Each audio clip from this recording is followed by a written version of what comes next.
ಕೇಂದ್ರ ಮೀನುಗಾರಿಕೆ, ಪಶುಸಂಗೋಪನೆ ಮತ್ತು ಹೈನುಗಾರಿಕೆ ಸಚಿವ ರಾಜೀವ್ ರಂಜನ್ ಸಿಂಗ್ ದೆಹಲಿಯಲ್ಲಿ ಇಂದು ರಾಷ್ಟೀಯ ಹಾಲು ದಿನದ ಅಂಗವಾಗಿ 2025ರ ರಾಷ್ಟೀಯ ಗೋಪಾಲರತ್ನ ಪ್ರಶಸ್ತಿಗಳನ್ನು ಪ್ರದಾನ ಮಾಡಲಿದ್ದಾರೆ.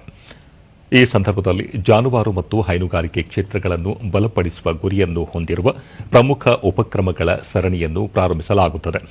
ಇವುಗಳಲ್ಲಿ ತಳಿ ಫಾರ್ಮ್ಗಳ ಉದ್ಘಾಟನೆ, ಭಾರತದಲ್ಲಿ ಪಶು ವೈದ್ಯಕೀಯ ಮೂಲಸೌಕರ್ಯಗಳ ಕನಿಷ್ಠ ಅವಶ್ಯಕತೆಗಳಿಗಾಗಿ ಮಾರ್ಗಸೂಚಿಗಳ ಪ್ರಾರಂಭ ಮತ್ತು ಮೂಲ ಪಶುಸಂಗೋಪನೆ ಅಂಕಿಅಂಶಗಳ ಪ್ರಾರಂಭ, ನೀತಿ ಯೋಜನೆಗಾಗಿ ನವೀಕರಿಸಿದ ಮತ್ತು ಸಮಗ್ರ ದತ್ತಾಂಶವನ್ನು ಒದಗಿಸುವುದು ಸೇರಿವೆ. Mohali milk union milk federation 20 ರಾಷ್ಟೀಯ ಡೈರಿ ಅಭಿವೃದ್ಧಿ ಕಾರ್ಯಕ್ರಮ ನೆರವಿನ ಹಾಲಿನ ಟ್ಯಾಂಕರ್ಗಳಿಗೆ ಕೇಂದ್ರ ಸಚಿವರು ಹಸಿರು ನಿಶಾನೆ ತೋರುವುದು ಕಾರ್ಯಕ್ರಮದ ವಿಶೇಷ ಆಕರ್ಷಣೆಯಾಗಿದೆ.